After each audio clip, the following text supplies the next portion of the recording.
ایک کے بھائی پوچھتے ہیں کہ میں ایک ساتھی کو 100 دینار قرض دیا تھا تو اس نے اس قرض کے بدلے 15 دینار کی دوائیں دیں.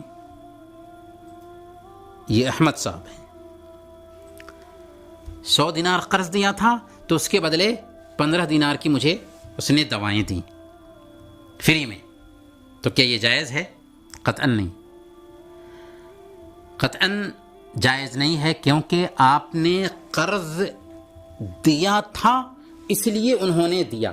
اگر قرض نہ دینے کے باوجود بھی انہوں نے دیا ہوتا تب تو کوئی حرج کی بات نہیں ہے. ہوتا ہے ایک دوسرے کو ہدیہ کرتے ہیں، تحفہ دیتے ہیں تو کوئی حرج کی بات نہیں، لیکن قرض کی بنیاد پر آپ کا خیال کیا جا رہا ہے تو قاعدہ ہے کل قرض جر منفعتا فہو ربا، کہ ہر وہ قرض جو فائدہ لائے وہ سود ہے. آپ کسی کو 3 لاکھ روپیہ دیتے ہیں اور اس کا گھر رکھ لیتے ہیں، گھر میں رکھتے ہیں، گھر میں جب تک کہ وہ 3 لاکھ روپیہ نہ دے جب تک کہ اس کے گھر کو یوز کرتے ہیں. یہ جائز نہیں، کیونکہ کل قرض جر منفعتا فہو ربا، ہر وہ قرض جو فائدہ لائے سود ہے. آپ کسی کو 4 لاکھ روپیہ دے دیتے ہیں اور اس کی 2 کٹھ زمین لے لیتے ہیں، جب تک کہ 4 لاکھ روپیہ نہیں لوٹاتا تب تک کہ اس کی زمین جوتتے رہتے ہیں، جائز نہیں ہے. ایسی ہی بہت ساری مثالیں ہو سکتی ہیں. تو قرض دے کر کے اس کے بدلے اس کے کسی بھی سامان سے فائدہ اٹھانا جائز نہیں ہے. ہاں، گروی پر اگر کوئی چیز رکھی جاتی ہے تو اس کو، مثال کے طور پر ہم نے کسی کو قرض دیا اور اس نے یہ قلم گروی پر رکھا ہے تو اس قلم کو میں یوز نہیں کر سکتا، گروی کے طور پر میں رکھوں گا اپنے پاس میں، یوز نہیں کر سکتا. ہاں، اگر بات آئی ہے تو اس کو بھی وعدے کر دیتے ہیں. اگر کسی نے بکری کو گروی پر رکھا تو بکری کو چونکہ کھانا کھلانا پڑتا ہے تو کھلانے کے بدلے میں اس کے دودھ سے فائدہ اٹھایا جا سکتا ہے، جیسا کہ اللہ کے نبی صلی اللہ علیہ وسلم نے وضاحت کی ہے. لیکن گروی رکھے گئے سامان سے فائدہ نہیں اٹھایا جا سکتا.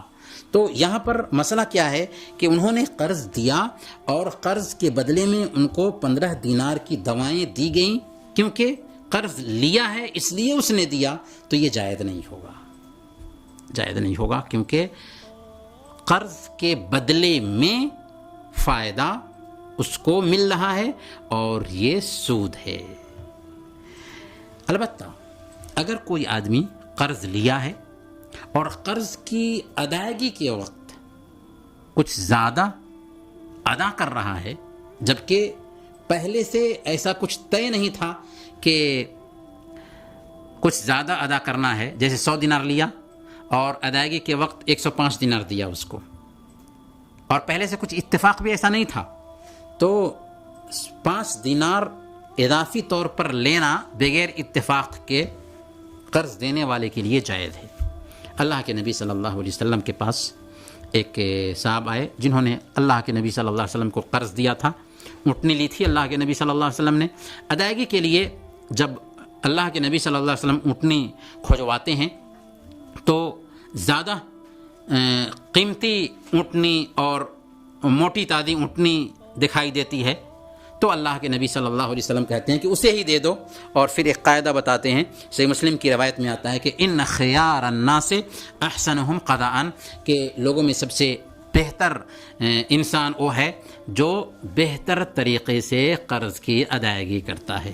تو اس بات کی گنجائش پائی جاتی ہے کہ اگر شرط نہیں رکھا ہے قرض دینے والے نے اور قرض کی ادائیگی کے وقت میں کچھ زیادہ دے دیتے ہیں تو کوئی حرج کی بات نہیں ہے. لیکن اگر عرف ہے کہ قرض لینے والا کچھ زیادہ دیتا ہی ہے تب جائز نہیں ہوگا، یا شرط رکھا ہے قرض دینے والے نے تب بھی ادائیگی کے وقت زیادہ دینا جائز نہیں ہوگا. برکیف انہوں نے 100 دینار دیا اور اس کے بدلے میں انہوں نے جو فائدہ اٹھایا ہے یہ جائز نہیں ہے، کیونکہ ہر وہ قرض جو فائدہ لائے سود ہوتا ہے.